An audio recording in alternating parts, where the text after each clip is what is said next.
Welcome in. It is the Arrowhead Addict podcast. My name is Patrick Allen. Welcome to the Thursday show, everybody. Just me today, so apologies in advance.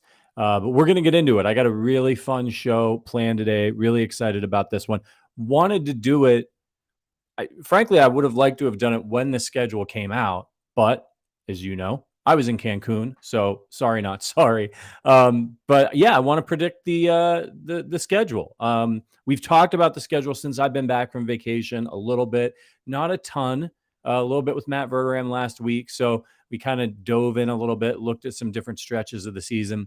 But I kind of really wanted to do just a big blowout schedule prediction show so that way, as we go through the season, I can either point back to all the stuff that I predicted that I was right about and rub it in everybody's face, or you all get to take me to task about all the things that I was wrong about throughout the course of the season. So you guys got to hold me accountable. It's going to be fun. But the first thing we got to do before we get to all of that is you guys that are watching on YouTube have to hit that like button. You got to start commenting. I'd love this to be a really interactive show. So let's get as many Chiefs fans in here as possible. Our show numbers have been great the last few weeks, which is surprising. It is the off season. We understand you all have lives. It's starting to get nice out too. So I know some of you are trying to get outside. It's a little cold here in Chicago today, though. Had a really nice day a couple of days ago, and now we're back in the 60s, but not for long. Shout out to Chiefer. 65 toss power trap, all hail AA. Appreciate you. What's up, Evan? Appreciate you, my guy Evan out there in the chat. Okay, so a lot to get to today. Not a ton of news happening. So we are going to get into the schedule thing relatively quickly. Also, there's a lot of games and a lot to talk about in each of those games. So it's going to be fun. Please interact in the chat. Let me know if you think I'm right. Let me know if you think I'm wrong. Let me know what you think I'm missing as I'm kind of taking an overarching look at these games. I'd love to hear all of your thoughts out there in Chiefs land. All right. So the first thing that I wanted to talk about today, before we get into the schedule talk, is, of course, OTAs are underway. The Chiefs are starting to practice. You know, it's easy to kind of ignore this part of the calendar because it's not training camp. But this is a really important time. This is when it all starts for the Chiefs, right? You got a lot of new faces coming in. The rookies have already had their rookie mini camp. You get some free agents. Obviously, the Patrick Mahomes is going to have 2 new tackles on his offensive line. So this is good. This is an important time where guys can start feeling each other out, start building bonds, and, they get their hands on the playbook. They get to start, learning from Andy, learning all the stuff. And it's the start of, hopefully, for the Chiefs, another championship run. And that should be exciting for everybody in the Chiefs kingdom. It's already started. The season is already here. We just have to navigate through the rest of the spring and the summer. But that means that the players all get back together. The media is going to be there. They're covering things. And that means guys are heading up to the podium. And yesterday, the GOAT, number 15, Patrick Mahomes, took the podium. And he said a couple of things that I thought were pretty interesting. 2 comments. I've got a conspiracy first or last that I'll get to, but I'll go with the big sort of headline thing he said first. Shout out to some more of our listeners and viewers in the chat. Shout out to Dion from Pensacola. Okay, so you got some probably a little bit better weather down there than I do up here in Chicago. Jerome says, man, that is a win-win. Patrick wins on bold picks and gets, yeah, right? It's a win for everybody. If I get the picks right, I get to gloat, so it's a win for me. And I picked the Chiefs to win a lot, so you guys will win too. And if I'm wrong, well, then you get to take me to task. Okay, so back to Mahomes. So Mahomes takes the podium, and all this stuff has been going on in the offseason with Lamar Jackson getting his contract, Burrows, everybody's going to start getting paid. And the Mahomes contract just looks better and better and better. Remember, he signed like a 10-year contract, $500 million. He's doing great. But the contract is a great bargain for the Chiefs. It's structured in such a way that they're able to kick money down the road if they want to in any given year by converting Patrick's his base salary into bonuses. And because it's such a long contract, they're able to do that without too much pain, at least at first. Now, they've been really smart about that and haven't done it a ton, which is just a credit to Brett Veach and the folks in the front office who do all the salary cap stuff. But it's a really great contract. And look, with any contract, what happens? The longer you have the contract, other guys come along, they go, you set the standard. And then other guys want to break that standard, even if they're not necessarily better players than you. They're pretty good, right? The Josh Allens, the Joe Burrows, they come along. They want to get paid. Their agent wants to keep nudging the bar higher and higher and higher, so all the quarterbacks can get as much money as possible. So as each year goes by, Patrick Mahomes' contract looks better and better. So now the questions are starting in about, well, hey, man, I mean, now you just won your second Super Bowl, your second league MVP, your second Super Bowl MVP. You've been to hosted 5 straight AFC championship games. When are you going to start asking for more money, right? That's where the media is going to go. And that's a fair question, right? He's far and away the best quarterback in the league. It's not a discussion. It's not close. From a talent standpoint and from a resume standpoint, now that Brady's out of the league, it's Patrick Mahomes. Okay. So these are fair questions, even if we kind of don't like him as fans, because we're like, shut up, man. Like, he's got a good contract. He gets asked this question, and I got his quote here. I'm going to pull it up for you. So Mahomes says, I've always said I worry about legacy and winning rings more than making money at this moment. We'll see what's going on around the league, but at the same time, I'll never do anything that's going to hurt us from keeping the great players around me. So it's kind of teetering around that line. So let me break that down a little bit. Obviously, GOAT comment from the GOAT quarterback. You love to hear it if you're a Chiefs fan. You love to hear him talking about wanting to continue to focus on his legacy, right? Focus on his legacy, win rings in Kansas City. He's the most famous NFL player in the league. He's one of the most famous athletes in all of the world. He's won 2 Super Bowls. He's got endorsements left and right, just mountains and mountains of money, I'm sure. And he's got the smarts and the foresight to understand that it's about winning for him. He says, I've got more money than he said, I'm going to have more money than I'm ever going to need. I'm set for life, basically, is what he said in the press conference. But it wasn't just that. He's not going out there and saying, hey, I'm going to play for, the veteran minimum so that we can just get as many good players in here as possible. He's not an idiot, right? He knows his value. And he said as much in the press conference. He said that he's in constant contact with the Chiefs and his agent. There's an ongoing dialogue. They have a great relationship. And Patrick's he's not going to get clowned, right? Like, he's not going to be like the 25th highest paid quarterback in the NFL just because he wants to win. He's going to get paid fair value for his skills. He's probably always going to be in the top 5, maybe top 10, depending on certain situations, of the highest paid quarterbacks in the league and the highest paid players in the league because he's a quarterback. And I like that. It just shows who Patrick Mahomes is as a person. What's up, Tone? He's very smart. The way that he carries himself, the way that he speaks to the media, the way that he talks after games, talks about his teammates, like all of those things that you see on a day-to-day basis, being a fan of the Chiefs and being a fan of Patrick Mahomes, there's never any issues with Patrick Mahomes. There's never any drama with Patrick Mahomes. And he's got a great relationship with the team. And he seems to have just a really good perspective on things, which is that, yeah, like, I'm not an idiot. I should make a lot of money. And as other guys make more money, like, I don't want to be sitting here making less than Kirk Cousins or something, right? Like, that would be preposterous. That's not fair. It's not right. It doesn't mean I don't want to win, but I still want to get paid. But at the same time, I'm not going to be one of these players who's like, I'm the best. I have to be the best every year, no matter what, regardless of what it does to my team and the potential fortunes of my teammates and my team. And that is, to me, the perfect mix of what you're looking for. A competitive person who's intelligent, who knows their value, and also understands that legacy, that he's at a legacy builder now. For some guys out there, like, I mentioned Kirk Cousins earlier, right? For Kirk Cousins, the pinnacle for a guy like that would be to win a Super Bowl. Man, if he reaches the mountaintop, he wins a Super Bowl. Amazing career for a guy like Kirk Cousins, who's a good quarterback, but not a great quarterback, right? Derek Carr could win a Super Bowl. Like, guys like that. Then you've got guys like, Josh Allen, who, it would be terrible if Josh Allen, he's so good if he retired and never won a Super Bowl, if you're a fan of Josh Allen, or a fan of the Buffalo Bills, right? For him, that right now, winning one Super Bowl is just so important to cementing him as a great quarterback. But he's got to get over that hump. Or he's got to, go the Marino route and play forever and rack up tons of stats, and try to get into the Hall of Fame that way. And then you have this whole different tier, the God tier, the GOAT tier, which is Mahomes.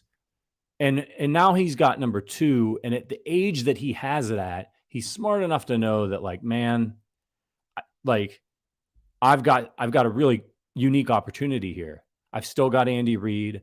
I still have Travis Kelce at near the top of his powers, but I won't for much longer. So I want to win as many Super Bowls as I can.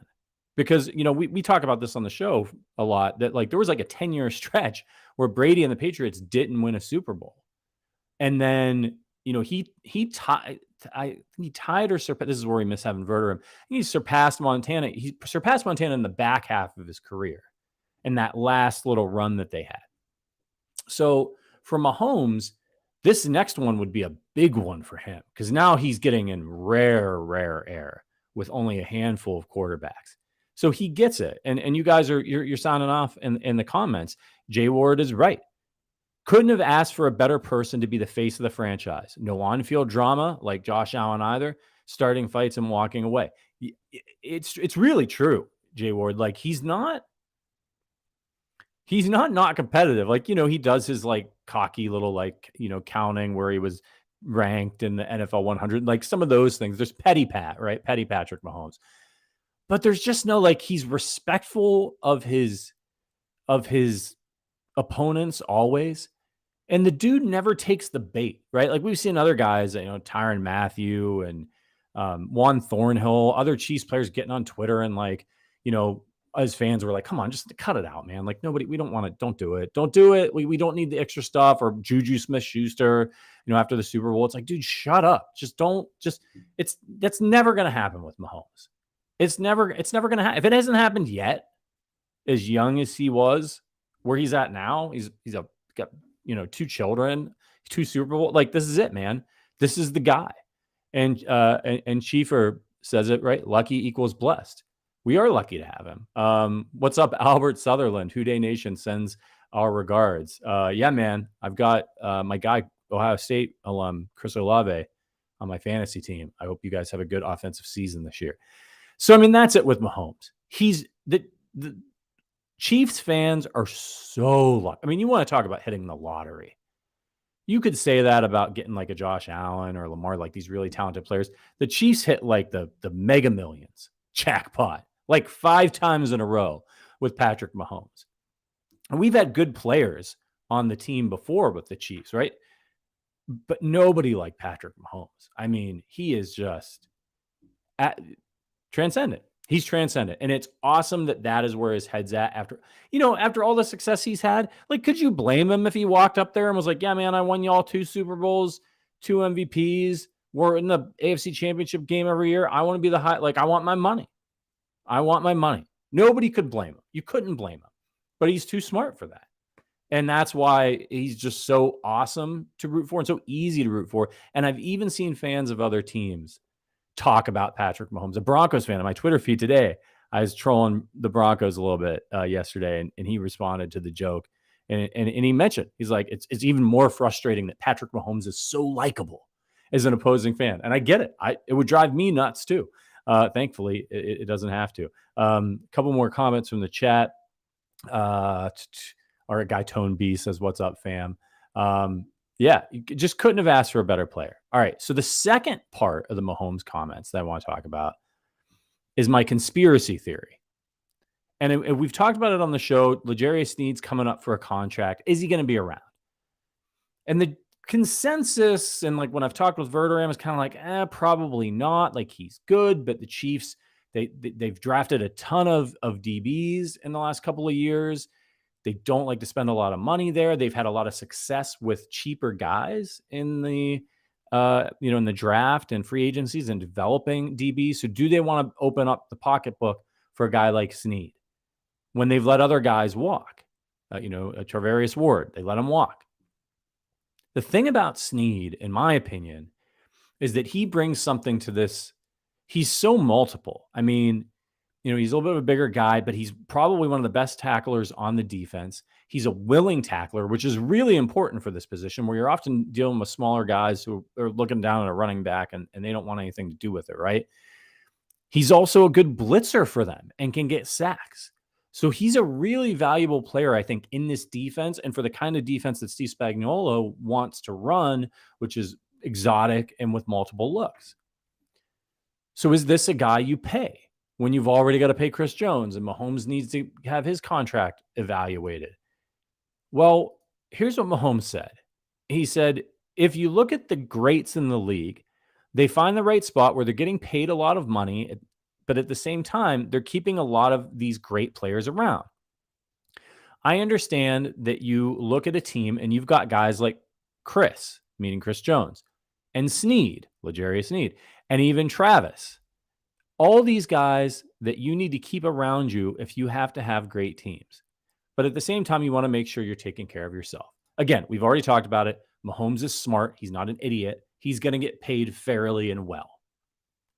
But the fact that he mentioned L'Jarius Sneed, and let me know in the chat, I'm interested to know what you guys think about this and what it means or if it means anything.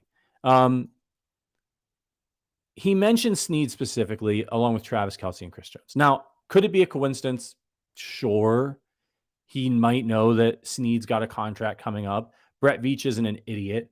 He's probably talking to Patrick about any sort of major moves that they do because he's the franchise. So it's, or he could have just talked to L'Jarius and L'Jarius is like, I want to get paid. There's all kinds of different ways where this could be a coincidence. But I'm not so sure, man. I'm not so sure. The fact that he mentioned L'Jarius Sneed specifically in the same breath as those two other guys would indicate to me that he realizes that L'Jarius Sneed is important to this team. That is very important to this team. That's an indicator, right? When you're mentioning a guy like that. So let me know what you guys think in the chat. I think it could be an indication that the Chiefs are going to try to keep L'Jarius Sneed. Doesn't mean that they're going to. But if you got Patrick Mahomes sitting up at the podium talking about his money, he's talking about his money. And he's saying, I want to get my money, but I know how important it is to have guys like Chris Jones, Travis Kelce, and L'Jarius Sneed on my team. He definitely knows the importance of having a good defense because he knows he can score. So he knows he just needs a defense that can hold a team down and into hopefully the low 20s. I think it's telling. I'm going to look in the chat, see if anybody's got any opinions out there. Not seeing any reactions to the Sneed comments, but let me know. And shout out to Jay Ward for who's been a member of the Arrowhead Addict podcast, by the way, for 16 months. My man, part of the starting 11. Shout out to producer Richard behind the scenes. Absolutely can't do the show without Richard, especially when I'm here by myself. And we're going to see Richard a little bit later in the show. So that's another tease for you. I'm really interested in what's going to happen. Jerome says, wonder if L'Jarius Sneed is a locker room blessing. Steven says, I think a big reason they might not is the type of injury Sneed has had. Yeah, there's been some injuries. I mean, that's a concern. Jay Ward says, if we have even a top 10 to 15 defense, it's over for the league. Yeah, man, they're really hard to beat. They're really hard to beat when they have that. So look, man, I think it's telling that that's what Mahomes said, that he mentioned L'Jarius Sneed. And I think you should keep an eye on, and don't be surprised if L'Jarius Sneed gets paid. Don't be surprised because you got a guy up there talking about his own money.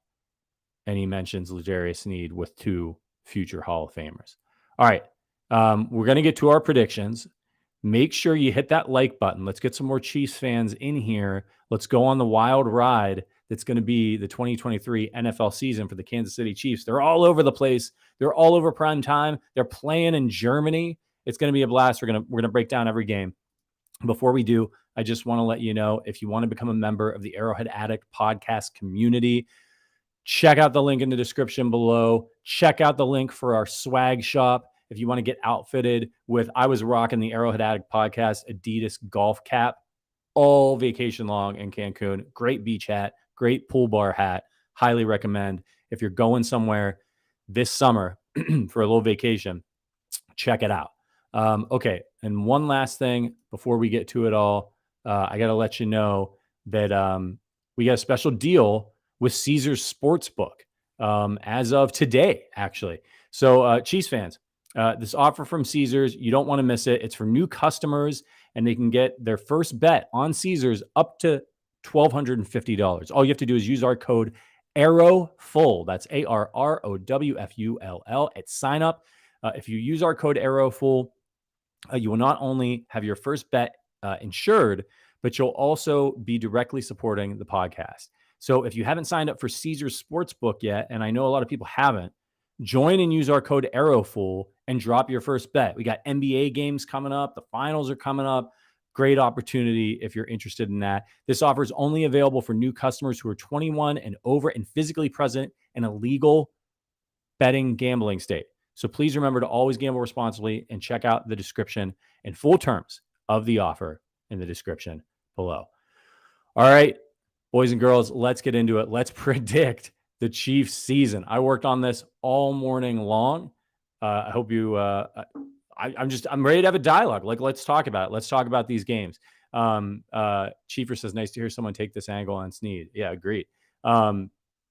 Jay Ward says it's only late May as well. Still need to extend Jones and hopefully Sneed. Probably won't happen until late June or sometime in July. Yeah, I mean, that's the story. Keep an eye on it. Keep an eye on it. What's up, KCDC? Welcome to the chat. All right, let's predict the Chiefs schedule. Let's do it. Sound off in the comments. If you think I'm wrong, let me know. If you think you see it going a different way, let me know what you think. All right, week 1. We're kicking things off on September 7th on Thursday, right? It's the Chiefs. They won the Super Bowl. That's what you want, man. You want to be playing in that first game of the season on a Thursday as the Super Bowl champions. So the Chiefs will have the attention of the entire NFL world. So it's Thursday, September 7th, 8:20 p.m. versus Detroit. And, of course, these are Eastern times, these games. So, look, man, I said it last week. I'll say it again. I thought this was a weird decision to kick off the season. I think Chiefs-Bengals would have been an absolute banger for an opener. The Lions are interesting. It's not shade on the Lions, but look, they started 1-6 last year. They did finish 8-2, so they were 9-8 on the season. And they had a lot of close losses as well. They lost by 3 to Philly, 4 to the Vikings, 3 to the Seahawks, 4 to Miami, and 3 to Buffalo. So it's one of those seasons where like they could have been a playoff team if a few things went their way.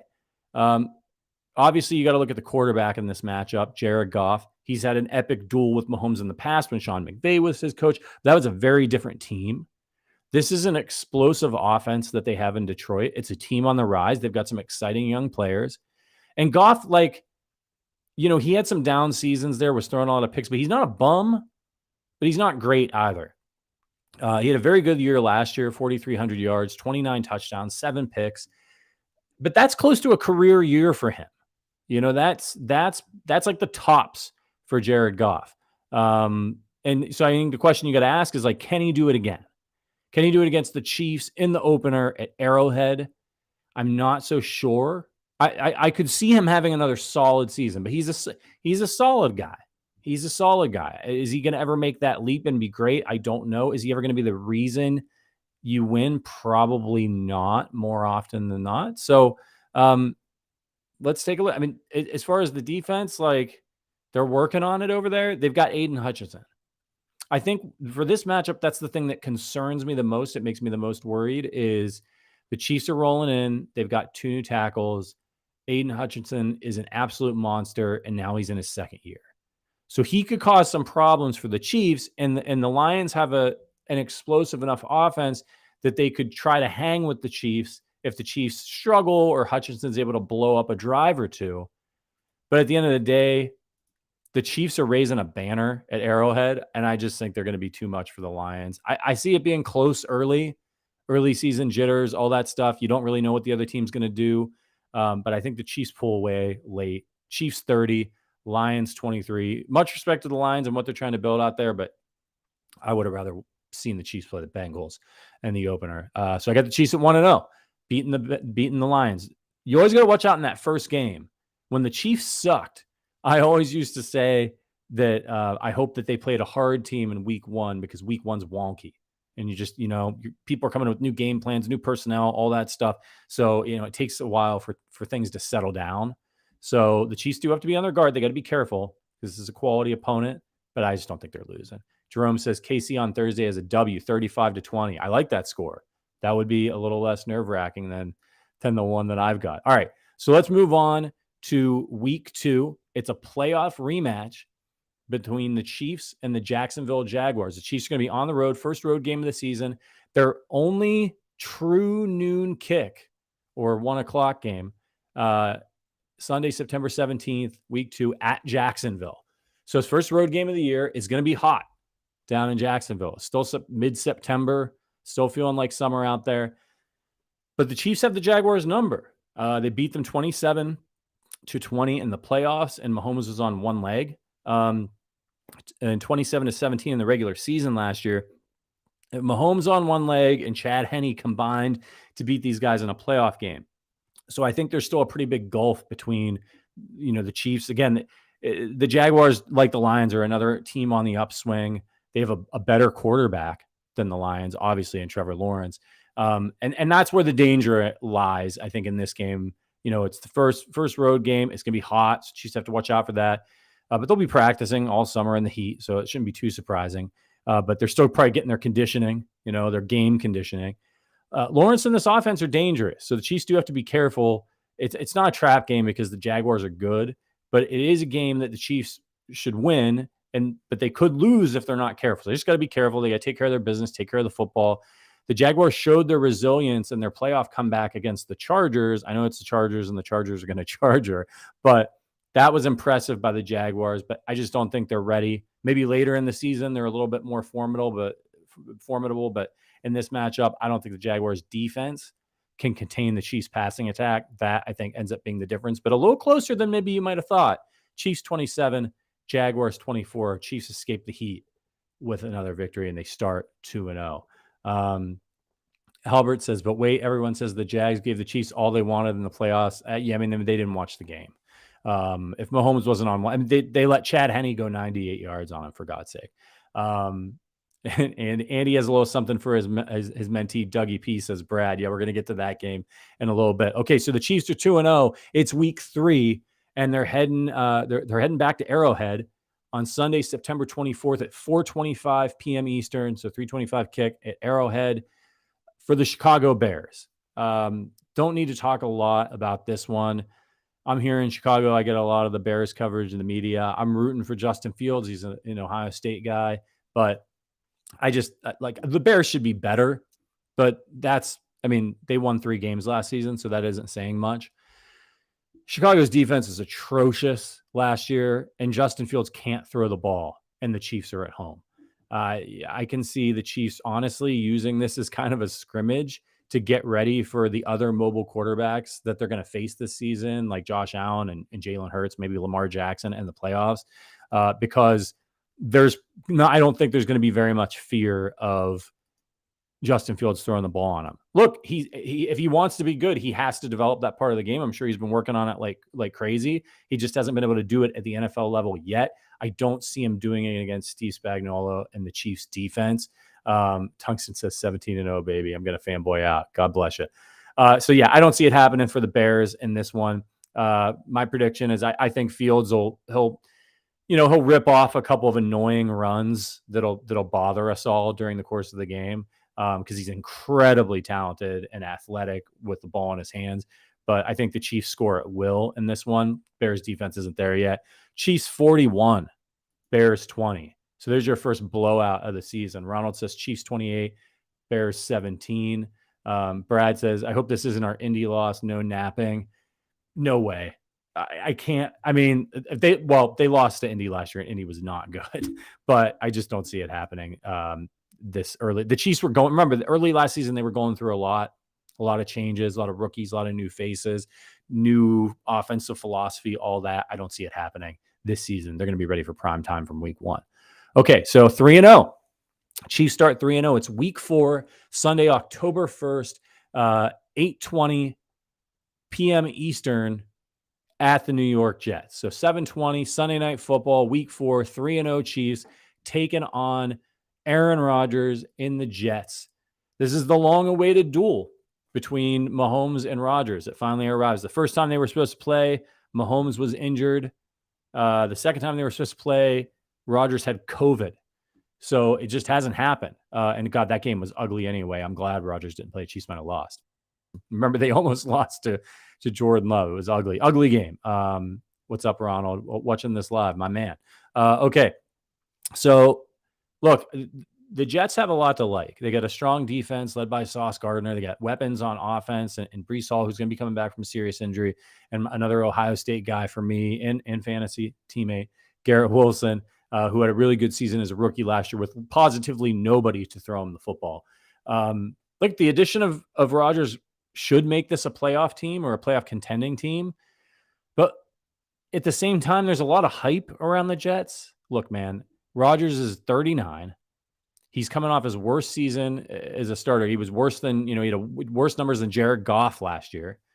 He threw his most interceptions with 12 since the 2008 season and the second most of his career. He had his worst quarterback rating of his career since becoming a starter last year. So, look, it would be foolish to think that Rodgers is completely washed after what we saw Tom Brady do in his last year in New England. Go look at Tom Brady's last year in New England, and everybody's like, he's done. And then he goes to Tampa Bay with a better team, beats the Chiefs in the Super Bowl, has outrageous season, has another good season after that. So, look, Rodgers is still dangerous. I'm sure he's just a season away from back-to-back MVPs, and he's got a much better team around him in New York. But he is old and he is coming off a bad season, so you just don't really know exactly how it's going to play out. Is his play declined? Is he declining, or is he just like checked out of the Packers? Probably a little bit of both. The Jets offense had I mentioned it earlier, no quarterback last year. But their offense was still absolutely atrocious. I think they challenged for a playoff spot, but I don't think the addition of old man Rodgers makes them as scary as everyone thinks they will be, especially in a really competitive division in the AFC East. My prediction here is a tough road challenge for the Chiefs in prime time. A lot of hype. The crowd's going to be lit in New York. But I think Kansas City's, they've played in a ton of big games. They're coming off a Super Bowl win. They're not going to blink at going to New York to face a 39-year-old quarterback and the Jets. Chiefs keep rolling. Chiefs 24, Jets 21. It's close. Probably gets uglied up a little bit. But I think the Chiefs win it. Albert says, I might go to that game. Oh, that would be awesome, man. Ronald says, Patrick, I'm watching Jets Chiefs live. Well, great. But you're watching this live too, my man. That's a good game. That's a good ticket. I imagine those are not cheap right now. Jerome says Benny and the Jets go down. Ronald says Chiefs 27, Jets 20. So not too far off my prediction. All right. So the Chiefs are 4-0. We're heading into week 5. Great start to the season. It's Sunday. It's October 8th. It's a 4:25 Eastern, 3:25 Arrowhead kick at the Minnesota Vikings. This is the game. When I looked at the Chiefs' schedule in its totality, this is the game on the early slate of games that I think I'm the most worried about. It's not the Jets. It's not the Jaguars. It's the Vikings. And it's mainly because Justin Jefferson is just an absolute monster. You guys hear me talk about on the podcast all the time about game wreckers. This he can wreck a game. He's that good. And the Chiefs are on the road for the second straight week. And as far as my predictions go, they're coming off an emotional win over Rodgers and the Jets in prime time. They're going to Minnesota. And at this point, they're 4-0, and the Super Bowl repeat talk has probably started to begin with the national media. So distractions are creeping in, right? Because the Chiefs come out of the gate and they beat a playoff team and the Jaguars, and then they go to New York and they take care of Aaron Rodgers and upstart Lions. And so you're going to have that the Chiefs, they're the best. They'll probably be atop the power rankings, so some of those distractions start to creep in. So that's a worry here. And look, man, I mean, this is a good Vikings team. It's not a great Vikings team. But I think, you get the first quarter of the season in the books. Guys are starting to get a little banged up, and teams are starting to make adjustments to what the Chiefs are doing. Right now, we've got 4 games worth of tape on whatever mad scientist crap Andy Reid was cooking up in the offseason. So I think this one could be a slog for the Chiefs. And the Vikings have a great home atmosphere and terrific fans. One of my favorite teams to watch on TV. I've never been to a stadium in person, but they got the Viking horn thing. It's just great. They have good fans, passionate team, and some good players out there. But I think the Vikings, they won a lot of close games and shootouts last year. Their offense is strong, but their defense is not. I'm sure they made some moves to address that this offseason. I don't think it's going to be enough against the Chiefs. I see a similar outcome here. Chiefs in a nail biter. Chiefs 30, Vikings 27. Chiefs moved to 5-0 on the season in my predictions here. Let's go to the chat. Ronald says Chiefs 38, 31 Vikes. Just cannot see that defense stop us. That's where I'm at with them, man. I just don't think that defense is going to be able to stop the Chiefs. Jay Ward says, I love Jefferson. But we should blow out the Vikes. Their defense is pretty bad unless it's improved. Not to mention Cousins plays outside of the 1 p.m. window. That's true. It's not technically a primetime game, but it's going to be a late window game, probably only competing against 1 or 2 other games, and they're going to be all over the country in that late slot. Kirk does not like the spotlight, but he's going to have it against Mahomes and the Chiefs. I think the Chiefs pull it out, but I think it's a close one. I think it's going to be a tough game for the Chiefs. I can't blow everybody out. All right, let's make sure we hit those like buttons. Let's get some Chiefs fans in here. Tweet it out if you got a Twitter, and let's predict this Chiefs schedule. Okay, so they're 5-0. It's week 6, Thursday night. So we got the short week game coming up here at 8:15 p.m., 7:15 Arrowhead time versus the Denver Broncos at Arrowhead. So the Chiefs, after 2 road games against 2 quality opponents, 2 playoff caliber opponents, the Chiefs get home to Arrowhead undefeated to welcome Sean Payton to the AFC West for his first game against the Chiefs as the head coach of the Broncos. We know about the streak the Chiefs have over the Broncos. They own this franchise. Patrick Mahomes has never lost to them. Look, I think Russell Wilson's going to be playing better under Sean Payton. How much better? I don't know, man. It couldn't get much worse than Nathaniel Hackett. I think this is the first true trap game for the Chiefs. The Broncos are catching them on a short week. They're undefeated, Super Bowl repeat talk, all that shit. A couple of emotional wins on the road. But I think the Broncos are going to come into this game at 3-2. I think they'll have wins. I think they will be improved. I think they'll have wins over the Raiders and the Commanders and the Bears. And I think they'll lose to Miami and the Jets on their way to this game. KC's coming in 5-0. So it's a massive game for the Donkeys because they're 3-2. The Chiefs are 5-0. If they win this one, they're right in there in the AFC West race with a win over the Chiefs. If they lose, they're 3-3. The Chiefs are 6-0, and it's looking like an awfully large hill to climb to try to get back in the race to win the West. This just has all the makings of an ugly slugfest. But the Chiefs are at home. It's prime time. Chiefs eke it out. Chiefs 20, Broncos 17. The Broncos always play them hard. Sean Payton, I do think, is a good coach. I think we'll have Russell Wilson playing better and running around. Brad says Broncos are always a crap game. Oh, you said trap game. It is always a crap game, usually with the Broncos. Every once in a while, the Chiefs blow them out, but they usually make it ugly. They know the personnel well. They're frustrated. They're sick of losing to the Chiefs. So could the Chiefs blow them out? Absolutely. They could blow anybody out at any time. But that's that first divisional game of the year for the Chiefs. I just, given the schedule before that, I think it's tough. But I think they pull it out. All right, so good news, everybody. The Chiefs are 6-0. I don't know if you guys saw this coming with my predictions or if you had them at 6-0 at this point, but I do. And it's week 7, Sunday, October 22nd, 4:25 Eastern kick, 3:25 Arrowhead time, and it's the first game against the Chargers. So the Chiefs luck out here and that their first 2 games of the divisional slate are at home. They're at Arrowhead. And it's against the 2 teams I think that are the biggest threat to them. So Los Angeles comes to town. The Chargers are going to be entering this game coming off a Monday Night Football tilt against the Cowboys, which I think they're going to lose, by the way. So they're going to be on short rest, whereas the Chiefs will be coming off a long break, having last played on Thursday Night Football against the Broncos. So if the Chiefs take care of business on that Thursday night game against the Broncos, they get a nice long rest. Andy gets a little bit of extra time to prepare. as they go to face a formidable foe in the Los Angeles Chargers.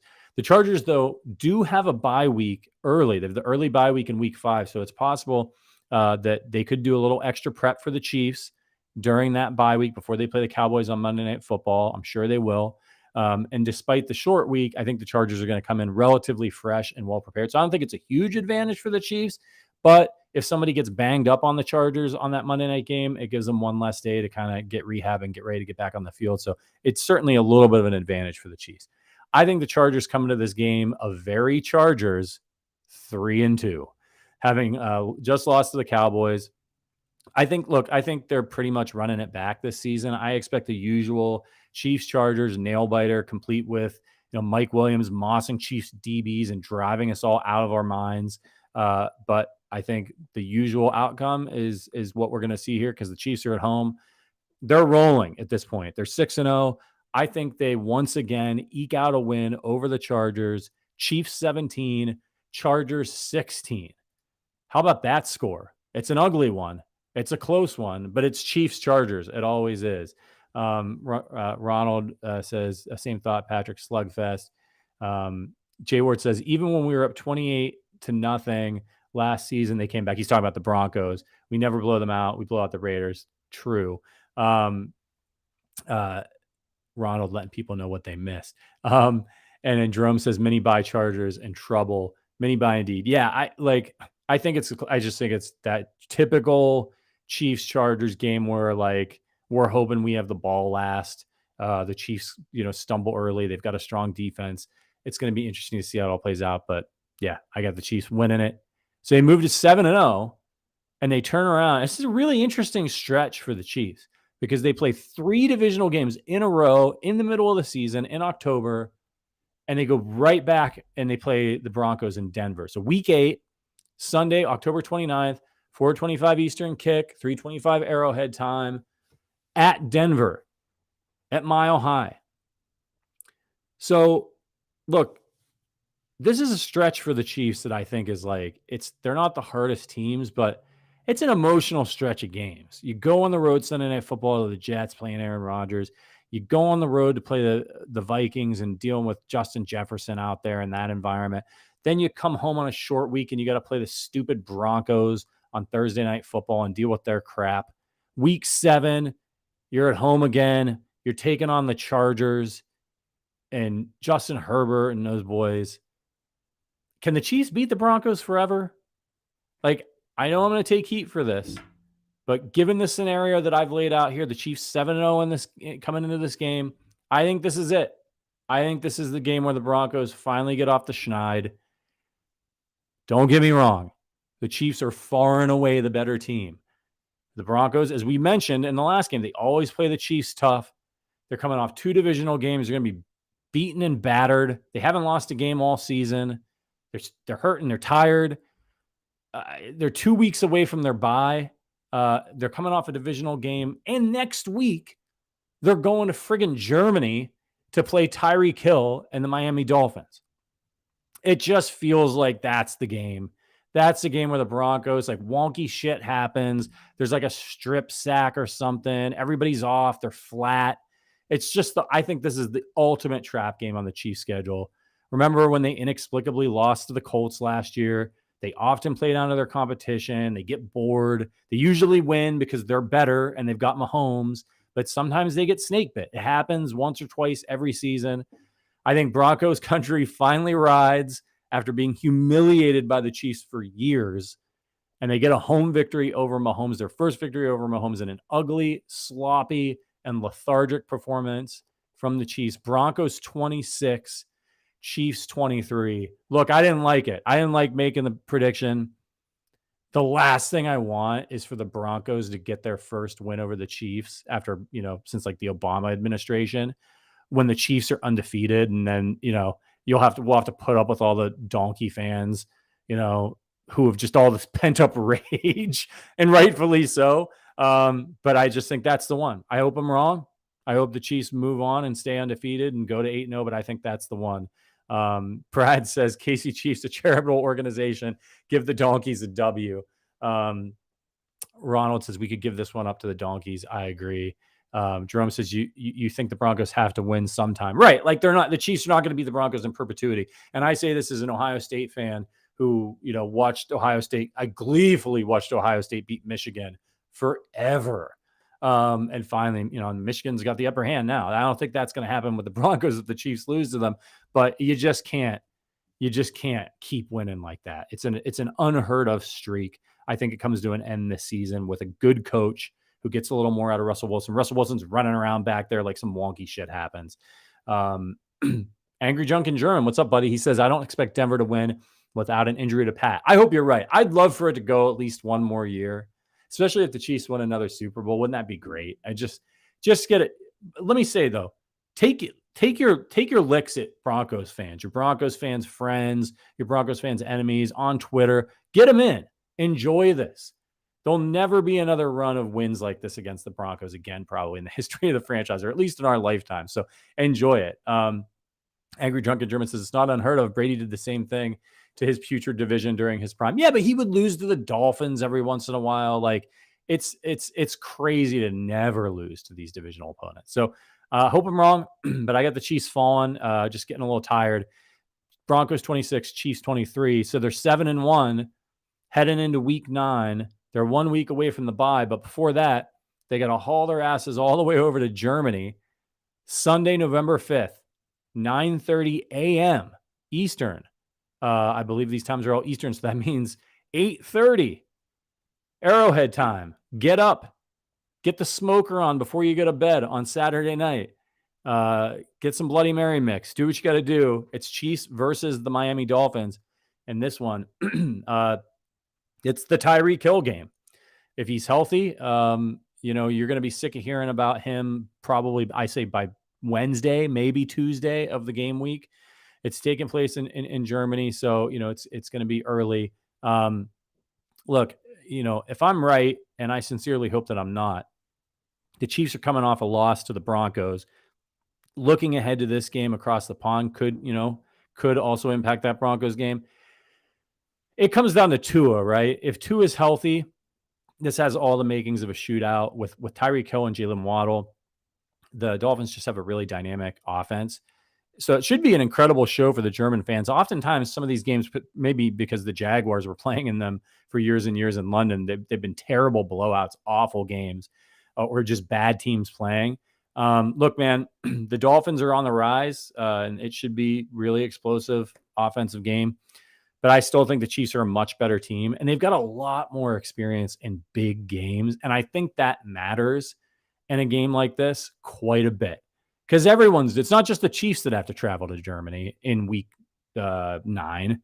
The Dolphins have to do it too. So I like the Chiefs to head into their bye week with a win over their old pal Tyreek. He'll get his, I'm sure, but it won't matter. And I think the Chiefs win pretty nicely. Chiefs 33, Dolphins 24. I think this is one of those games where Spagnuolo pulls out some nice tricks, really frustrates and flusters Tua. Chris Jones to Tyreek, may God bless you. Love it. Love it. Angry Drunken German says this will basically be a home game for KC. There's a ton of Chiefs fans over there. You'll see. That's right. The Chiefs that's one of their markets. So it is going to be like a home game for them. And I think the Chiefs get it done. It'll be hyped. It'll be hyped like crazy. But the Chiefs head into their bye week in week 10, and they're feeling good. They're 8-1. We're feeling great. They're in the race for the number 1 seed in the AFC playoffs. All right. Second half of the season. Week 11, Monday, November 20th, 8:15 versus the Philadelphia Eagles. This is it, y'all. This is the most hyped game of the NFL season. It's not even close. You're going to be hearing about it, and you're going to hear about it for 2 weeks because the Chiefs are on a bye week. So it's just going to be absolutely bananas. If everybody's healthy, it's going to be the game of the year. Super Bowl rematch on Monday Night Football. So what more can you ask for as a football fan? Look, Juju's gone. He's in New England now. So it'll be interesting to see after Juju did all that trash talking following the Super Bowl, which I hated. I hated it. Because I thought the Eagles were super classy about it. It'll be interesting to see if the trash talk kicks up, because they're going to be getting asked all the questions, right? young Chiefs are going to be getting asked about the Super Bowl. The Eagles are going to be getting asked about the trash talking, about revenge, like the Andy Reid, like all that stuff. And it's going to be hard. Somebody's probably going to slip up and say something. I hope it's nobody on our side. I hope it's just like a good, clean lead up to the game with no bullshit trash talking, but you never know. The bad news for the Eagles is, and look, they're both going to have bye weeks, like I said, the week before. So we all know Andy's record coming off a bye, but the Eagles are going to have a bye as well. So they'll be prepared. They know the personnel, all that stuff from the Super Bowl. The bad news for the Eagles is this game's at Arrowhead Stadium. So, I mean, obviously these two teams, I think they should be the two best teams in the NFL for the second straight season. Eagles loaded up in the draft. They did a great job, but I give the home team the edge here. And the Eagles are going to have to wait to get their revenge. Chiefs 27, Eagles 24, and another close one. Chiefs come out on top. This feels like one of those games the Chiefs lose, because they lose these regular season games. But I think the Chiefs are going to want it. I think they're going to want it. It's it's a huge game. I think they pull out some of the stops in this game that they might not, and I'll get to this later, against some of the other AFC teams. Jerome says KC wins. KC win more stops for KC. Philly lost a couple of coaches. Yeah, I mean, there's been some turnover there. Brad says Eagles want this so badly. If they lose, it'll kill them. Yeah, I mean, that's tough, right? The Super Bowl rematch. It's going to be really interesting. But I just think the Chiefs, now that they've seen the Eagles, the Chiefs were really good in that second half against Philly. They were really, really good. So I think they sneak this one in. I think they get it at home in the Super Bowl rematch and move to 9-1. Talk about a start for the Kansas City Chiefs. All right, if you're on YouTube and you're new and you haven't hit that like button yet, hit that like button. I want to see 1-to-1 likes to people watching. All right, let's do it. Let's get more Chiefs fans in here to talk ball with us. Jerome says if Patrick Mahomes is healthy, they're going to win. Yeah, Ronald points out the Eagles lost both coordinators. They did.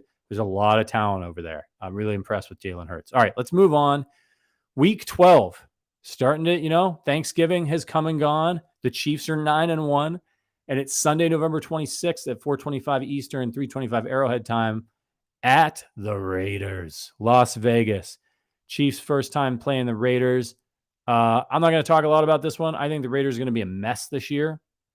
Devontae Adams is there. He signed a big deal. He already hates it, which, who can blame him? But I mean, he signed a deal. It's his own fault. He went from, playing with Aaron Rodgers to go and play with Derek Carr, and then Derek Carr left.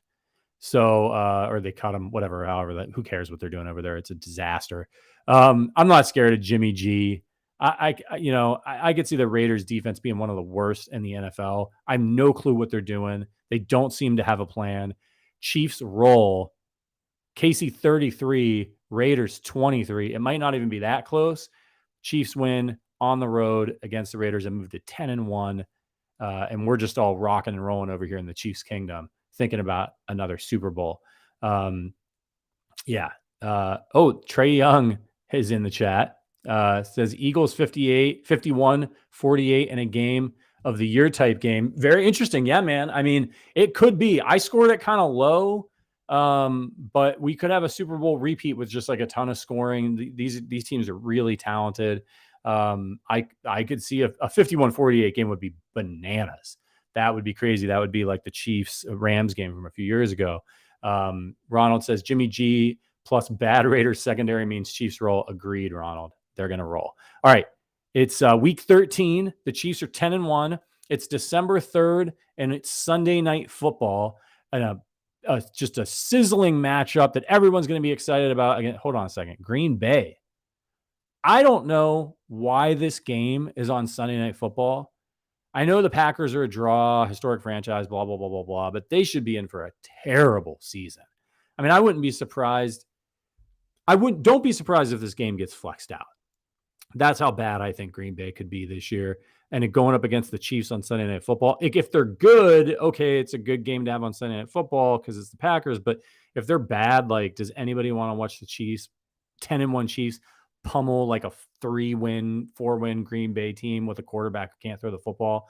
I think the Chiefs should crush the Packers. but they love to play wonky games against inferior opponents, as I've mentioned. They're coming off a blowout over the Raiders. It's late in the season.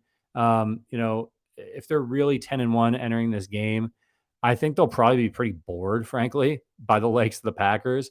So I got the Chiefs winning 24, Packers 21, and I have this in quotes in my write-up here, one of those games. It's one of those games where they just piss us off for 60 minutes and drive us nuts, and it's like close and it shouldn't be, and they're moving the football, but like Butker misses a field goal, or they have a weird, like Pacheco fumbles, and you're like, Jesus Christ, like, why are we not? We should be winning this game by 3 touchdowns, and we're not, but they'll be fine. Jay Ward says Jordan Love is gonna surprise people. I don't know, man. He didn't look great.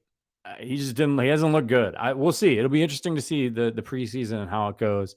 John Satterfield, our guy John says, you have this record, but I'm scared I'm scared that Patrick is not going to make it that far with the left tackle we have. I think they're going to be trying to kill him. I think the line's going to be okay. I really do. I'm concerned. I think your concerns are valid, but I think they're going to be okay. Trey Young says, I actually like the Packers, but if the Chiefs lose this game, we riot. Yeah, I just don't think it's going to happen. Oh, MV Pat's here. Patrick Mahomes in the chat. Is that the Grim Reaper logo? I think it is. All right, let's move on. Let's keep it rolling. Chiefs take care of Green Bay on the road at Lambeau on Sunday Night Football. Maybe. Okay, they're 11-1. It's week 14. We're talking about the number 1 seed, which they have firmly in hand at this point. As long as they don't slip up. And who is coming around the bend? Of course, it's the Buffalo Bills on Sunday, December 10th at 4:25 Eastern, 3:25 Arrowhead time at Arrowhead. They're taking on the Bills. So the Chiefs get the Bills again because first place teams always play each other. Regular season game. It's kind of wild to think about how the Bengals kind of just swooped in and surpassed the Bills as the Chiefs' primary rival in the AFC. But look, playoff wins matter more than regular season wins. And the Bills have some regular season wins against the Chiefs. They have no playoff wins. And the Bengals do. I think this is the Chiefs' second loss of the season. I think the Bills get another regular season win over the Chiefs to hang their hats on. It's still a talented team. But look, I think the Chiefs hold back a little bit against teams like the Bills and the Bengals during the regular season. I'm not saying they're not trying to win. But they know they're going to see these guys again. And these regular season games, they're big, big time for the Bills and the Bengals because it's the Chiefs. And the Chiefs, even though they beat them sometimes, the Chiefs are the kings of the AFC. And they're the ones who are winning the Super Bowls. And so they're always gunning for them. And these teams need to get the number 1 seed. So you go into this game and the Chiefs are 11-1. Well, they got to knock them down a peg if Buffalo wants a chance at the 1 seed. So I think Buffalo empties the clip at the Chiefs in a game like this. And I think Andy Reid puts together a good game plan. He wants to win it, but Andy's not emptying the clip against the Bills. And we heard about it in the Bengals game, in the AFC Championship game, that Steve Spagnuolo had shit for the Bengals, and he had it, and he didn't use it in the regular season because he knew he was going to have to go through them to get to the Super Bowl. So I think this is one of those games. The Bills come out. I don't think the Chiefs are going to get blown out, but I think they're going to lose. I think the Bills win 33-27. I think the Bills are going to have a few losses this year. Spoiler alert, I don't have them getting the 1 seed. And so I think they're going to really need this one. I think it's going to be close. It's going to be probably a little frustrating game for us. The defense struggles a little bit. Bills win 33-27. But again, it's just the regular season. Chiefs are 11-2. Everything's fine. What do you guys think? Let's hit the chat. Trey Young says Bills 27-24 in overtime. Jerome says Bills have to win because their division is tougher than before. That's right. Like they're going to be coming. Like they're in a dogfight in the AFC East, I think, this year. Same for the Bengals in the North, by the way. I'm going to get to them. Doug in Kansas says, let's not break tradition. We lose by 3 to the Bills. Yeah, lose in the regular season. And if we meet them in the playoffs, take care of business. That would be fine with me. Doug in Kansas, my guy, he's challenging Clint McKenzie for our PR guy here for the podcast, saying hit the like button. Appreciate it. Yeah, hit the like button. Let's get Chiefs fans in here. Ronald says they need Vaughn. Yeah, absolutely. It's going to be an interesting season for the Bills. It's a big season for Josh Allen and the Bills, but I think they get it done against the Chiefs this year in the regular season. All right, so the Chiefs are 11-2. It's week 15. Monday Night Football against, on December 18th, New England. Here's another head scratcher for the schedule makers. I know it's the Patriots, good fan base, Boston, all that bullshit, but like, I don't think the Patriots are going to be that good. I think they're going to be the same team they were last year, middling. It's another Monday Night Football game for the Chiefs. I don't think it should be in prime time, but it is. This will not be flex because it's Monday Night Football. Patriots don't have a quarterback, in my opinion. So I think they're going to be the same team as they were last year. They'll be pesky because of Belichick. He's done good game plans against Mahomes. But I just don't think they're going to have enough offensive firepower to win this one, despite being at home in front of a national audience. Chiefs are coming off a loss. I think Chiefs get it, and a little bit of a lower scoring game for the Chiefs. Chiefs 23, Patriots 16. KC moves to 12-2. Any objections to that? Trey says Chiefs win 35-10. Tungsten says 2 L's, Chiefs hater. Definitely a hater, not homering over here. Chiefs beat the Cheaters 28-20, says our guy Jerome. All right, let's dive into the next round of games here. It's the Chiefs are 12-2. The season's coming to an end. It's week 16. And the Chiefs, do they play back-to-back Monday Night Football games? Do I have this right? Oh, yeah, because it's Christmas Day. It's not Monday Night Football. Week 16, Monday, December 25th. I'm double-checking this. I want to make sure I've got this right. December, is it? Yeah, Monday, Christmas Day. So it's a primetime game without being a primetime game. On Monday, December 25th, Chiefs play Las Vegas at noon, Arrowhead time, 1 p.m.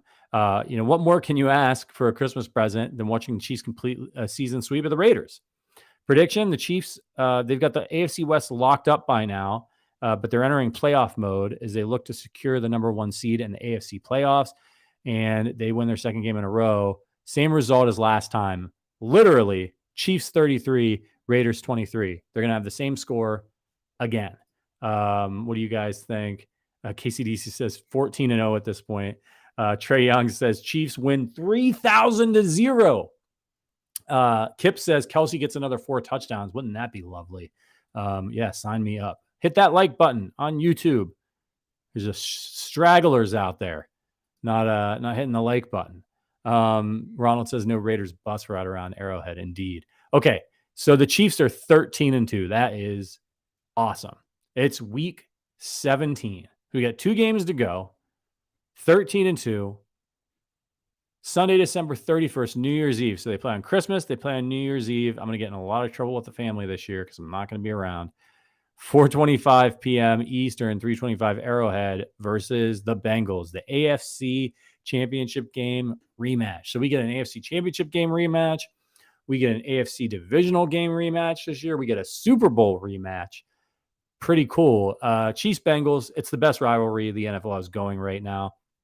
And it wasn't a rivalry until the Chiefs got off the schneid and finally beat the Burrow-led Bengals in the AFC Championship game. Look, I don't care as much about regular season victories between these two teams, but the fact that these two teams are 1-1 against each other in AFC Championship games alone makes this game a must watch for pretty much. If you're any NFL fan, you're tuning in for this one on New Year's Eve. This is a big one. You add in the trash talk, the stuff with the mayor, Kelsey and the jabroni, like all that stuff. It just has the makings of a years-long brawl between two of the NFL's best, because with all due respect to Josh Allen, who I think is excellent, I think Burrow's better, and I think his game translates better to just a long career in a like Manning Brady situation with Mahomes. So this game's in an interesting spot. It's late in the season, and that could mean that it's a game that's the de facto number 1 seed in the AFC game, or because it's so late, it could end up being meaningless if one of the two teams falters a few times during the year. So the Chiefs, in my scenario, they're 13-2. At that record, they could potentially have the top seed locked up by New Year's Eve with that kind of record. But what if the Bengals enter this game and say they're 11-4 with the second best record in the AFC, because the AFC is strong. Teams are knocking each other off. You don't have a lot of outstanding, like, record-wise teams. So the Chiefs are 13-2, and then the Bengals come in and they're 11-4. So if that's the case, right, the Chiefs could be looking at this game and being like, all right, you know, we're close to locking up the number one seed. Maybe they have. Should they show Cincy anything in this game? What if Cincy has 5 losses coming into this game? Better yet. So at that point, they can't catch the Chiefs, even if they beat them. So if the Bengals are locked into the number 2 seed and the Chiefs are looking really good for the 1 seed, why should the Chiefs show them anything? The Bengals might need to win to hold on to the 2 seed. Maybe they're not locked in. So it's in a weird spot. It's probably going to be for the number 1 seed in the AFC. But in my scenario, and I'm looking at the North and what the Bengals have to deal with, I don't know, man. I could see this being a game where the Chiefs come in and they're looking good. They've got the number 1 seed and they don't need to show the Bengals anything, and the Bengals need it. And I think that might be what happens. And I think the Bengals will win 26-24 over the Chiefs, because the Chiefs are 13-2 and they're looking good. And Andy's like, I'm not showing you anything. And so it becomes another close game, and Bengals fans are talking their shit and they're coming into the chat, and trolling us and talking about how last year was a fluke and they're going to win the Super Bowl finally because they've never won a Super Bowl. That's how I think it's going to go. I think they're going to lose to them again. I think it's going to drive us all nuts as Chiefs fans because they're going to be going, 4-1, and, like, regular season games matter. Let's see what you guys think. John says, I think this is the year the Chiefs turning around. Chiefs 35-28. You could be right, man. I'm just kind of playing with a scenario here, and I hope not. I don't want to listen to Bengals fans like throwing that record around. Tungsten says 3 L's. Oh, the travesty hater. Yeah, I just think this could be another close one. I think they'll all be close with the Bengals probably, unless somebody gets hurt. So the Chiefs could win here, but I mean, they're 13-2. You got to lose to somebody. Why not? The Bengals are a good team. Okay. So the Chiefs fall to 13-3, and we're going into week 18. It's Sunday, January 7th, TBD on the time, on the road against the Chargers. Now, I'm sure the schedule makers, when they put this together, they were thinking, yeah, man, this could be for the AFC West. No way. No way, man. I don't see it happening. I don't see the Chargers being in it for the AFC West at this point. That's going to be long decided. And this week 18 game is just like the Bengals game. It could mean everything or it could mean nothing. But I'm sticking to the script here, and that means that the Chargers will be the Chargers and the Chiefs will already have the number 1 seed locked up. My prediction is that Blaine Gabbert gets the start while Mahomes and Kelsey rest. The Chargers, being the Chargers, probably need to win this game to get in the playoffs. So they're actually trying to win, and they do. Chargers 27, Chiefs 16. So that's 2 losses to end the season for the Chiefs going into the playoffs. But as the number 1 seed in my scenario, that's just how I see it going. I don't like it. I don't like the idea of the Chiefs backing into the playoffs on 2 losses, even though one of them is a loss that, they didn't care about, that they weren't trying to win the game necessarily by not playing their starters. But it's the way they made the schedule. Those are 2 big games right at the very end of the year. And when I look at the Chiefs schedule in its totality, so of course, let's get to it here. I've got the Chiefs finishing the season 13-4 with the number 1 seed. 2 losses coming down at the end, one of them being meaningless. I just think the Chiefs are going to come out of the gate hot. I think it's going to be a similar season to when they went 14-2 after they won the Super Bowl, and then they went back to the Super Bowl and they lost to New England. Last year, they were still really good. They only lost 4 games, and they played a very hard schedule. They were transitioning without Tyreek, new players, new offense, all that stuff. They are going to have some new players and stuff, but I think the defense is going to be better this year than it was last year. I think the offense is going to be even more efficient. There's less of a learning curve, and I just think they're going to be on just a mission, like a year-long business trip for the Chiefs. And I think the beginning of that schedule is very favorable for Kansas City. And I think they're going to win a lot of games, as I outlined. They're going to be undefeated for a long time. They slip up against the Broncos. If you think I'm wrong about that, fine. They sweep the Broncos again and they slip up somewhere later and they beat the Bengals. Same result, though. I think the Chiefs finish 13-4. It gets them the 1 seed because I think some of those other teams that we think right now are going to be really competing with them. I know it seems crazy too. Like you got the Chiefs losing to the Bengals and the Bills, but those teams don't win the 1 seed. Yeah, I don't think so. It's happened before. So here's how I see it finishing out. I think the Chiefs finish at 13-4. They're the 1.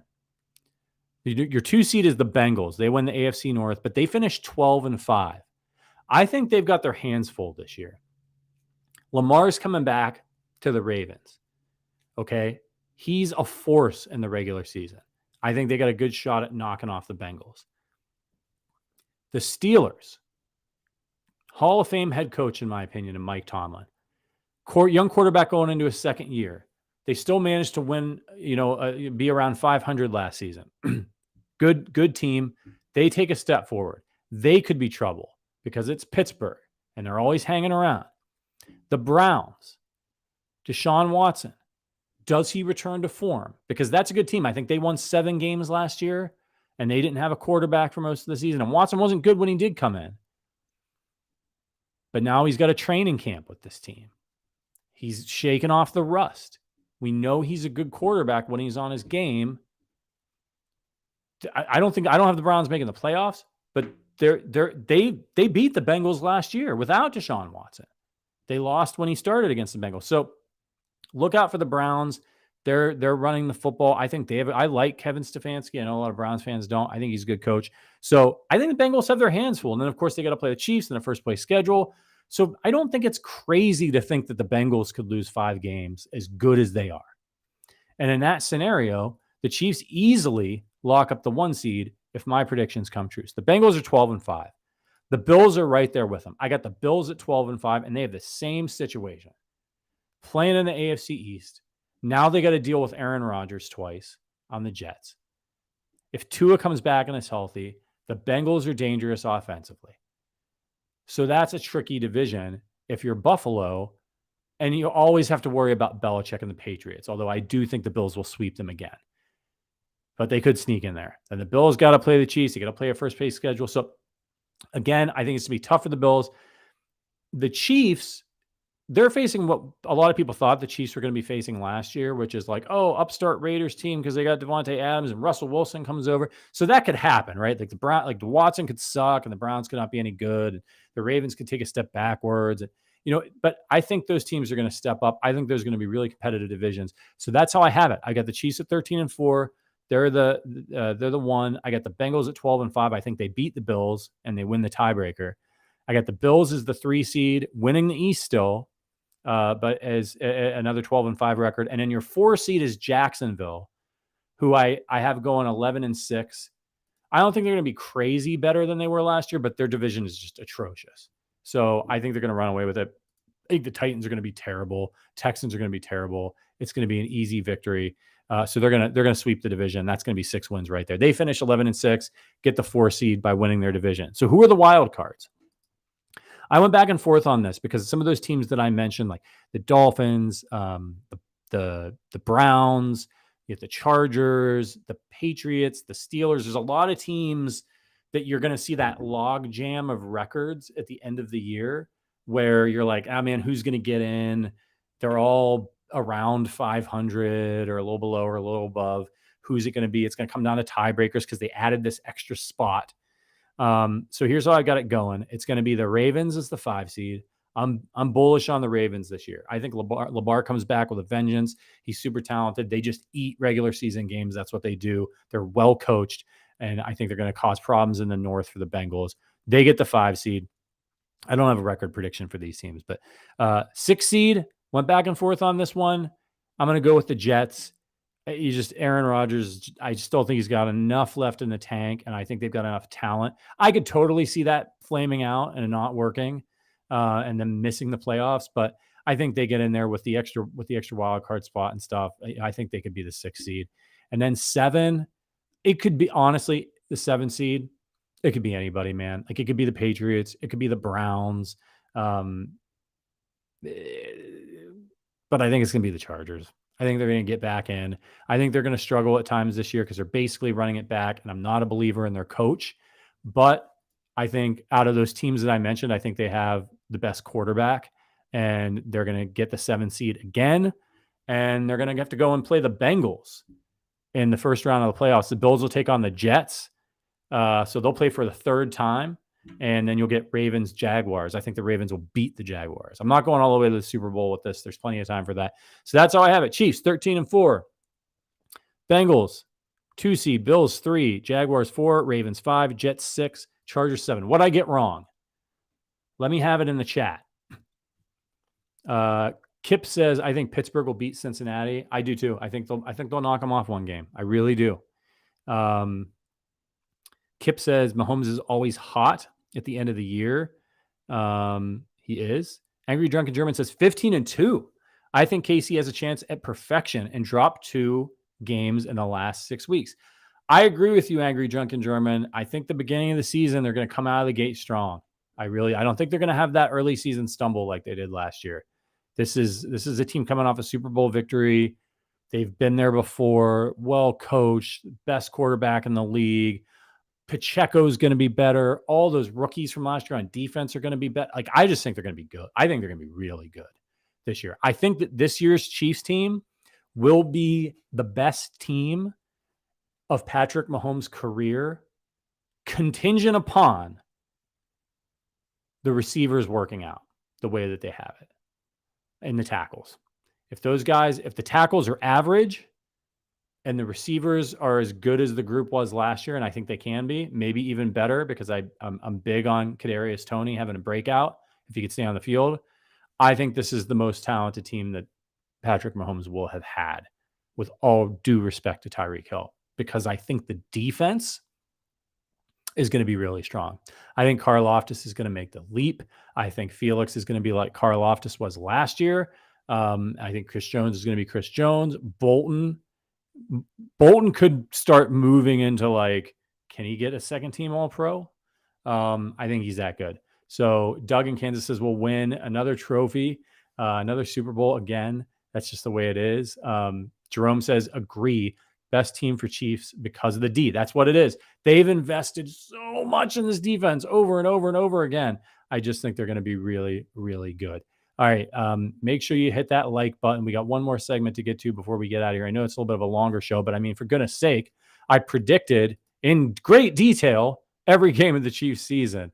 Ronald says defense continues to be fast and now smarter than last year. Agree. Tungsten says I can see 15-2. I love it, guys. I think it's going to be a great season. I'm pumped up. I think this is like big time legacy building dominance. Mahomes, Reed, Kelsey, Super Bowl number 3. Like, I am here for it. We'll see how it all plays out. It's still early. Injuries, all that stuff can happen, but I'm very excited about what Brett Veach has been building here. I think this may be Brett Veach's masterpiece. If Toney becomes a 1,000-yard wide receiver with all his talent, and this defense becomes like a top 10 defense, what if they become a top 10 defense? Holy shit. They're going to be really good. They're going to be really, really good. Okay. Last segment here. It's a new segment. This is like the 3rd time we're doing it. Have a little bit of fun. It's Paddy's Power Rankings, movie theater snacks edition. And at this time, I'm very excited to bring in my guy, producer Richard. He's going to join me, and we are going to rank. What's up, man? What's Are up? you in it? Have you changed up your room? I feel like it's different than the last time I've seen it. I mean, yeah, maybe this is the last time. Not new curtains. Same curtains. I don't. What's that? This is new. What's that poster back there? I got the Toxic Avenger Part 4 poster in the background. That's Toxic Avenger. Dude, Toxic Avenger is crazy. I've not seen Toxic Avenger Part 4 though. Yeah, it's signed by Lloyd Kaufman and the producer Michael Artz. So is that your favorite Toxic Avenger? Is it the 4th? Yes, it is. It is indeed. It's an awful film. I do want to put a little disclaimer. Awful film. Do not think Richard's viewpoints or beliefs or I mean, you're talking to a guy who's a big fan of the movie Ginger Dead Man. So yeah. I understand. Doug in Kansas says, Rich the badass. Richard keeps the show moving, y'all. Thanks, Doug. We can't do it without him. So, all right. Let's do this, man. I wanted to rank movie theater popcorn because not movie theater popcorn, movie theater snacks, because I'm a big movie guy. I love going to the movies. I watch them at home. I try to create the theater experience here in my house. And I get out to Alamo Draft House all the time, AMC, wherever. The Music Box in Chicago, which I know you've been to. Great movie theater. Go to the movies, y'all. Keep movie theaters going. There's nothing like watching the movie with an audience. So we're going 5-1 here. Best snacks at the concession stand at a movie theater. Richard, you want to kick us off? Yeah, we're going to go back and forth, I assume? Yeah, let's go back and forth. All right, my 5. This is a recent one within the last few years. I think I was at one of the Regals, and I didn't want to get in line. Line was too long, so I went to the those little vending machines in the hallways, and I got Chewy Sprees. And I realized I really enjoy Chewy Sprees. I have a lean towards, what do you call it, like those fruit flavors, those. So Chewy Sprees, that's my go-to one. It's real nice. It's easy for like $0.25 to $1. You just get a whole big cup of them, and that's sometimes all I need, especially if I want to skip the line. You'll find this out in my rankings. I'm not a big fruit guy. Like when it comes to candy, I wasn't like a Jolly Rancher dude. Like I just never. But like I'm a savory. Give me chocolate and all that stuff. I have 2 things to say before I start my list. The first is that Twizzlers are absolute garbage. I don't understand how any human being, it's like plastic. They're terrible. I don't like licorice, period. Like black licorice is even worse. But like just my wife likes Twizzlers and she gets them sometimes. And like, I just can't help myself. Like I'll see him sitting there. She'll be like, you want a Twizzler? And I'll be like, yeah, sure. And like, I know I'm going to hate it, but I eat it anyway. And every time I do, I'm like, God, this is awful. It's like, bland. It's not even like food. It looks like you could use it to like, you know what I mean? Like, I don't know, like as rope or something. Like it's just not, and it's all plastic, lightly flavored rope, shiny. It feels like when I eat it, it feels like I'm eating something I shouldn't be eating. Like I decided to take a bite out of one of my mini blinds or something. Yeah. I took a bite out of a power cord that was like maybe a little old, so it has a little flavoring to it. Right. Yeah. And there, this is causing a ruckus in the chat. Philip says, "Yo, the Twizzlers blasphemy is a no-no, Patrick." And Tungsten says Patrick is correct on that. Now, here's my second issue. Spoiler alert, you're not going to find this on my list, and it's nachos at the movie theater. Now, let me be clear about something. I love nachos. I like tortilla chips of all kinds. Give me any kind of Mexican salsa, guacamole, hot, mild. I'm here for it. It is a gift from heaven as far as I'm concerned. The nachos at the movie theater are the worst. They buy the cheapest nachos. And even those chips like kind of have a little bit of an appeal, like in a nostalgic way, but they're always those shitty round nachos. And the cheese, first of all, I don't even think it's probably can be called cheese. No, it's like a cheese. Yeah. With different spelling, cheese product or something that they have to like, it looks like nuclear waste. It's horrible. It tastes like absolute garbage. The chips are always stale. Mm-hmm. That cheese is disgusting. And it's impractical. It is not practical. Nachos are not a practical movie. You're sitting in the dark, for God's sake. So like you're eating this terrible, and people love them. They order them. You're eating this terrible food with this toxic waste on top of it, and you're spilling it all over yourself because you can't see what you're doing. It's just a no-go for me. It's not on my list. I know they're really popular, but I just don't think it makes sense in a movie theater. Would you agree? I agree. I don't eat any of the warm food. I don't eat the hot dogs. I've seen burgers. I don't eat any of that stuff. I mean, maybe it's an Alamo Draft House and you can get better quality food, but when I'm at a Regal or a Century or an AMC, I don't touch that stuff. It's off the board. Well, yeah, Alamo's got like a kitchen. So like they can make like a real, like even the a pretzel could be safe, but they're going to serve you that same bullshit toxic waste cheese. Yeah. So I'm out on it. So that I just wanted to preface my list with all of that rant. Okay, that on my list. Yeah, no nachos. So number 5, I'm coming in. This might surprise some people. Snow caps. I love snow caps. This is a classic movie. It should be, even if people don't want it, it should be at every movie theater concession stand and behind the glass. It's beautiful. Semi-sweet chocolate.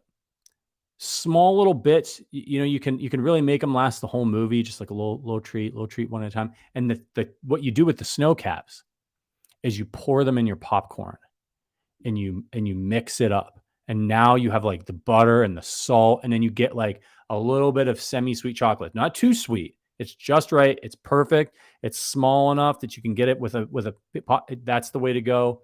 Snow caps, number 5 for me. Almost put them higher. All right. I've never had a snow cap, by the way. I didn't even know that they were chocolate. I mean, I guess I could tell, but I didn't know what their flavor profile was. So bittersweet chocolate, I could try that out. Yeah, they're like little chocolate chips, and they have these white things on top of them that have like no flavor, but they're like sprinkles, but they give it like a crunch. So it's just like there's nothing else like it. I don't know anybody. I've never seen another human being eat snow caps anywhere but inside a movie theater. Like I don't even hardly see them. I don't notice them in the grocery store. Wild. Yeah. They belong in the movie theater. That is their element. All right. Number 4 for you. All right. Number 4. This is the Omi Savory. So I was looking at mine. Yes, I am a very artificial fruit flavoring sort of guy. Omi Savory cookie dough bites. They're little. Yes. So you got the chocolate for anyone that's never tried them. They're like thin chocolate layering on the outside. On the inside, it's a cookie dough that you can eat. It doesn't have like actual egg in it. Perfect. If you're a fan of eating cookie dough straight out of the thing, which is dangerous, you'll love cookie dough bites. I don't care if it does have raw egg in it. I don't care either. I don't go to town every time. I'll bring a bowl of cookie dough to the theater if I could, but cookie dough bites are my go-to. That's my favorite savory movie theater snack. Some things are worth dying for, Richard. And I have a confession to make. I have never had the cookie dough bites. I've seen them a couple times. They're not at every theater I go to. I've seen them a couple times. I need to rectify that the next time I'm at the movie theater, but it's hard because when I buy candy, I usually buy snow caps or something else that's on my list later, which I'll get to. So it's hard for me to make the leap, but it needs to be done. Cookie dough, infallible substance. We'll do a switch. Yeah. Snow caps. Yeah, it's a good idea. We'll have to catch a movie together. Okay. All right. So number 4 for me is Nestle's Bunch of Crunch. Have you had these? I have had those. So damn good. So satisfying. 1 billion calories, but who cares? Also good with the popcorn. Not the same thing as the snow caps, but I love the Bunch of Crunch. If I'm going for, for me, it's all about candy and popcorn at the movies. And so Nestle's Bunch of Crunch, absolutely fantastic. Is my number 4. All right. Number 3. This is a big one. We're getting into the big leagues. Yeah, we're getting there. And this one's a weird one. I don't know if you can find these anywhere, or at least I can only get these at like Century Theaters that do the big candy bins where you can like pick how many candies you want, put them in a bag. They weigh them by the pound at the register.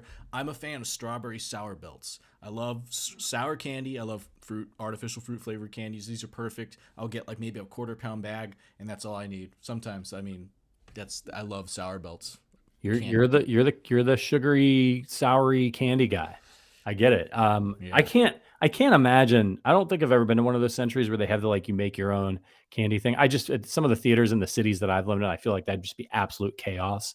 Like the one I go to down here is just like a complete, they have the Coke machine, where you can select whatever drink you want and do your own popcorn butter. And it's always just a complete disaster over there. The floor is horribly sticky. There's straw wrappers all over the place. There's butter and oil and napkin. It's just, I can't imagine people scooping things into plastic bags. And now in the last few years, I don't think they want people touching candy that other people so that's why I don't think they do them anymore, but I'm still putting on my list. If I can find a place that has sour belts, I'll do it. Even if they have a candy store outside, let's just not say we're sneaking things in, but we're sneaking things in sometimes. Oh, I'm pro sneaking things in. Yeah. I need the sour belt. Yeah. So what's your 3? Smart move. Okay. My 3 is, I need a beverage when I go to see a movie. I'm going to eat a lot of sugar and salt. So, look, if it's a theater that has beer, I'm going beer. My go-to is a Daisy Cutter. I love a Daisy Cutter and movie theater snack food from Half Acre. Very good beer. Check it out if you can get it. Or soda. I'm a big soda guy. I like soda. I'll go diet because I want the biggest one they have. So that I have to pee for the rest of the evening to wash down all the popcorn and such. So like I go diet because I'm like the last thing I need is like a 32 ounce or a 64 ounce like 10,000 calorie Dr. Pepper. But I love soda and popcorn. I'm going Dr. Pepper if I can get it. Diet Dr. Pepper. After that, I'm a Pepsi guy. Sprite is underrated. So beer or soda is my number 3. Okay. All right. At this point, you're going to start noticing our top threes are kind of similar. Yeah. Because my number 2 is just the same. No beer, though, because what we're doing is we're pairing things. We're pairing things with my number 1. So I do need a soda. I am a Coke guy. I'll do Coke. I'll do Dr. Pepper if we have Pepsi products. It has to be something like that. And then, or an icy. It's got to be sweet. We're talking sweet flavorings here. So, love me an icy sometimes. So that's on some special occasions. I loved that call out, and I forgot about ices. That's another like classic movie theater thing, the red and blue ices. When I grew up, we used to, we shopped at Kmart. Do you remember, like, did you guys have Kmarts out in California? Of course. It was pretty national, I guess. Do you remember the snack bar? Like they used to have a snack bar. You're a little bit younger than me, so I mean, I went to a Kmart, but I'd never. Maybe ours didn't have snack bars. Explain this. I would love. This to know was a thing. So there was a. If I could like go back in time, I would go to Hills department store. This was like an Ohio thing. I'm sure it was other places too, but they also had a snack bar. And they used to. You would walk in, and like this was a thing in like the early '90s, maybe late '80s, and they had these snack bars with like little booths, and they usually had like. It was like movie theater food. Like they'd have like a pretzel, hot dogs, and they'd have a soda and like icy machine. And so you'd walk into the store and you'd be like, oh my God, like it just smelled so good. If you wanted a snack, they hit you with that popcorn smell. But they always had the ices. And my mom and my grandma used to take me. We go to Kmart and they'd buy me one of those ices. But I think before they realized what sugar did to a person with a personality similar to mine. And like after that, I got cut off. But like there was a stretch there where I would get an icy like once a week on Thursdays. And I was probably just a complete maniac for like the whole weekend. So damn good. They're so good. And I haven't had one forever. The next time I see one, I'm getting it out. I'm 7-Eleven, maybe 7-Eleven has them still. Yeah. Oh, they still have them. So good. Great choice. I'll let you take away the number 1. It's okay. Both our number 1s. I mean, what the hell? We're gonna say. Let's do it. Yeah. Number 1. Oh wait, I didn't do 2. You didn't do 2. So yes, go in 2 and 1, please. Okay. Number 2. If you're a fan of the show, you know what's coming. It's Reese's Pieces. Far and away superior to M&Ms. If there's anybody out there that thinks M&Ms of any variety is better than Reese's Pieces, just unsubscribe from the show because you're just going to get annoyed all the time. Reese's Pieces is the GOAT, I think, movie theater candy. I know some people like Junior Mints and some of those things. Oh, it's so great. It's so great. Reese's Pieces, the peanut butter, you have some popcorn. It's fine with soda. It's fine with beer. It works with everything. It's crunchy, not going to melt. Fantastic. Better than M&Ms. If you want chocolate, eat Snow Caps, not M&Ms. If you want peanut butter and chocolate, you're going Reese's Pieces. So that's my number 2.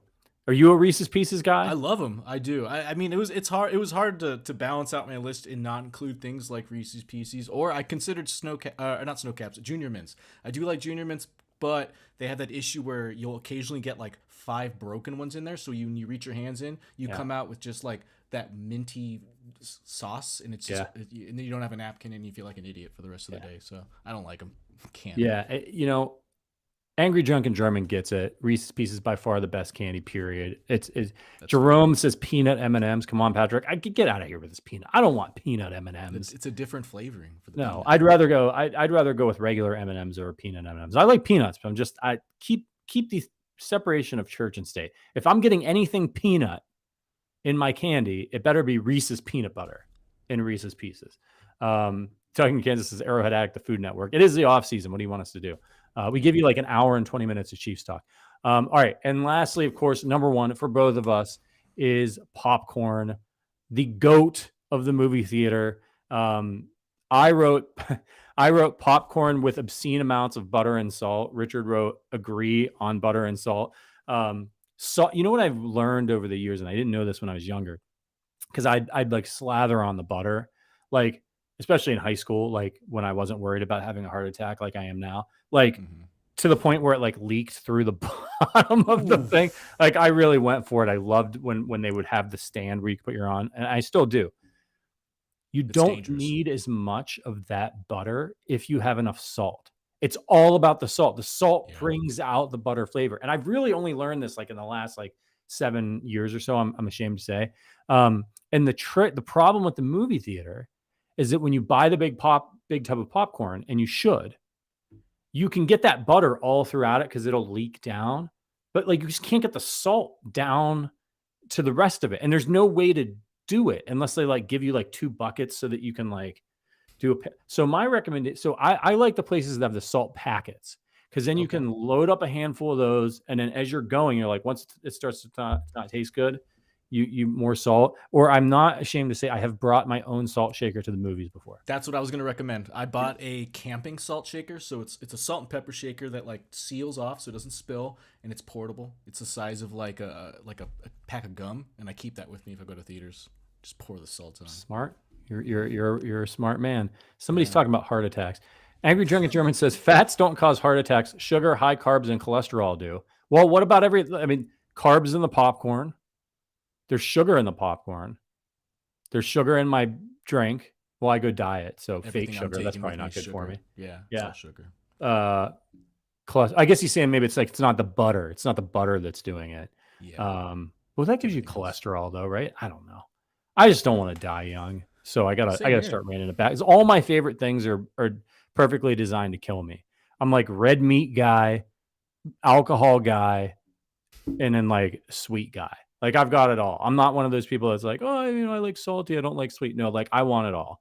Like I literally just ate an entire Dairy Queen ice cream cake. Ooh, Mag had 2 slices, to be fair. Patrick. She had 2 slices. But we got one for my birthday, and I just polished it off last night. Ooh. Don't care. Don't regret it. It was fantastic. Like if I'm gonna go, that's what I want to go. I want to go eating a Dairy Queen ice cream cake. That fudge Mm-hmm. crunchy center. Oh my god, It does sound incredible, bomb. incredible. All right, guys, I've kept poor Richard, who has a life, unlike me, an hour We and just did 38 20 minutes. minutes. We just did 20 minutes on movie theaters next 20 week. minutes. Here's Yeah, what I that was like, oh, it'll be a 5 minute segment. Um, I hope you thank guys you. liked it.